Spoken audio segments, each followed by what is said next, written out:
Classes remain suspended at the Walter Sisulu University in the Eastern Cape following a deadly protest at the institution yesterday. Students were protesting poor living conditions at the Mthatha campus on Tuesday. During the unrest, Sisonke Mbolekwa was allegedly shot by a residence manager during a confrontation at the campus residence. Violence is a crucial feature associated with delivery protests in our country. Let's get an understanding of why violent protest in South Africa is as rife as it is and how it can be prevented. I'm joined by Omhle Ntshingila, project coordinator at Right2Protest. Omhle, it is enshrined in our laws and our constitution. South Africans everyone has a right to protest, but of course, under certain conditions. It is true that in South Africa, under Section 17 of the Constitution, we have the right to protest and the right to protest peacefully. What we see in South Africa is that there's quite a huge understanding that we can exercise the right to protest. But I just want to bring to our attention that most of the time, communities, individuals don't just protest without prior engagement with people who they are protesting against, be it the state or be it corporates. There's always some sort of prior engagement that communities go through that we also at the Right to Protest encourage beforehand and that we've seen. But what we've seen over the years is that even with that prior engagement, there's a lack of accountability when it comes to answering memorandums on time, addressing issues and challenges and demands of protesters in different various communities across the country, which leads to quite a fragmented relationship between society and government and corporates, and leaves a this and them complex in our country that we are seeing unfold daily through violence in our country. Is there any evidence from what you know that suggests that at some point the authorities, whether we're talking about officials at municipal level, local councillors, mayors, all the way to national government, is there any evidence suggesting that over the years, perhaps slowly even, authorities have begun to appreciate the fact that unless they become responsive, these kinds of violent protests and that tragically often result in deaths are as a result of them not being responsive to the needs of people?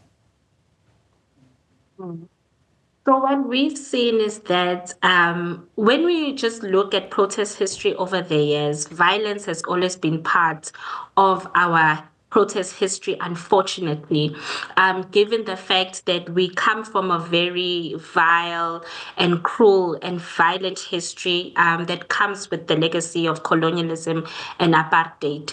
And coming into the democracy that we are in now, policing systems still have not changed. And also the narrative of protest and the narrative of governance in our country and how government responds to its people still needs some sort of transformation and decolonization in every way possible.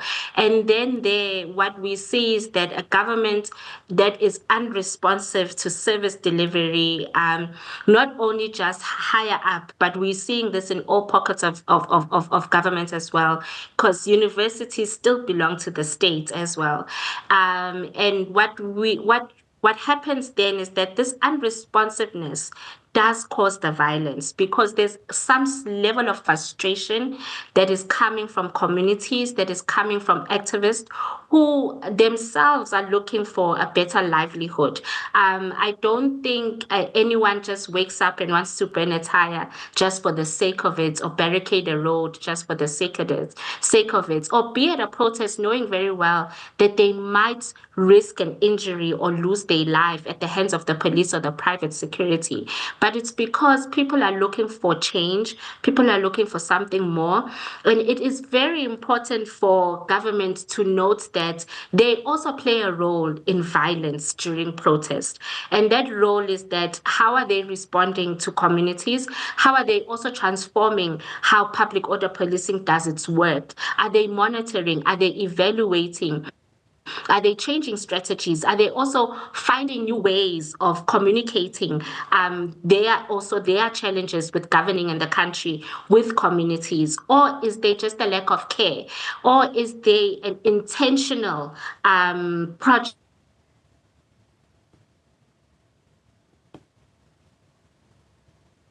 Okay, we seem to have lost Omhle there.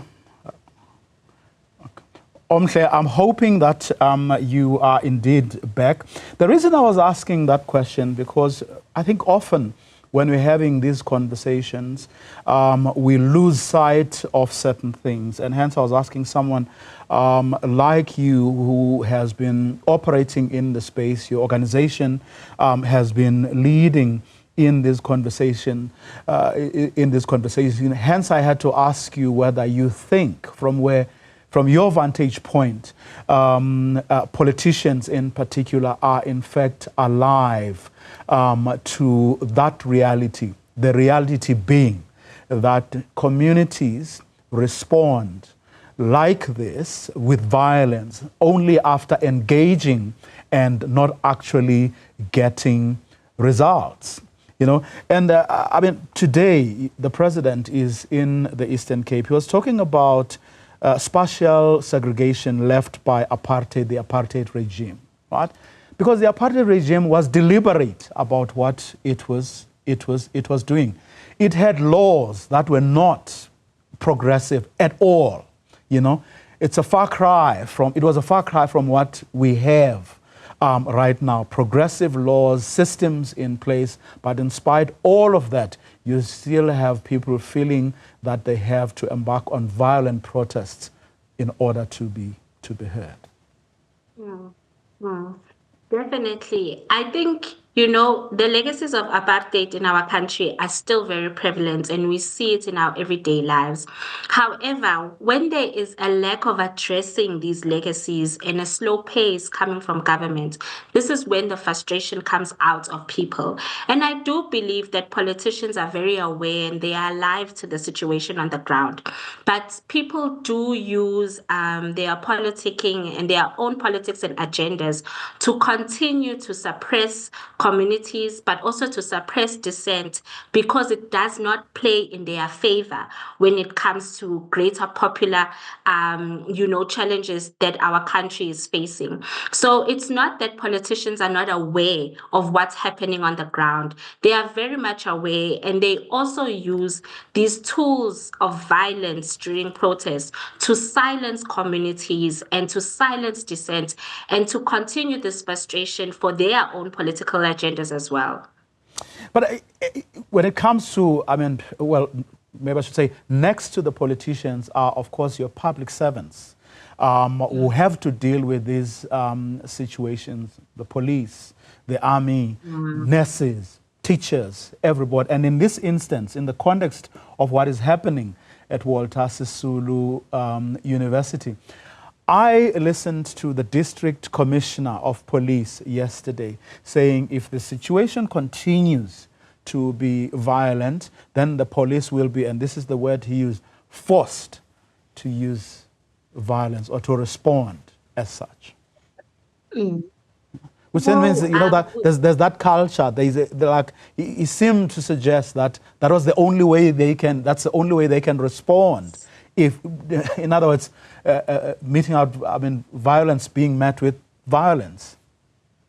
And this is literally a culture that is fostered by the police across the board. It's not just happening in the Eastern Cape or at WUSU or at universities, but it's something that we've been calling out at the Right to Protest Project of saying that there is a way to speak to protesters. There is a way to also engage with protesters that does not have to result in violence. But then do we not also give them the benefit of a doubt, or at least to some extent, and say the fact is we are a violent society, and what we're seeing, whether it's police or students or communities, is actually to be expected, given how violent we have become as a society? If we are violent or we've seen violence as a community, it must not be condoned. We cannot condone a police director or a general or a lieutenant saying that the only way to solve or intervene in an issue is by using violence, especially because the police are very known and infamous for using disproportionate violence on protesters who are mostly unharmed. And I think what I'm trying to say is that it's very unfortunate that it's the first thing that the police think about when it comes to intervening in a protest, is that there are other ways, but it should never result in violence. Omhle Ntshingila, thank you very much for your time and insights. Really appreciate it. The project coordinator at the Right to Protest Project.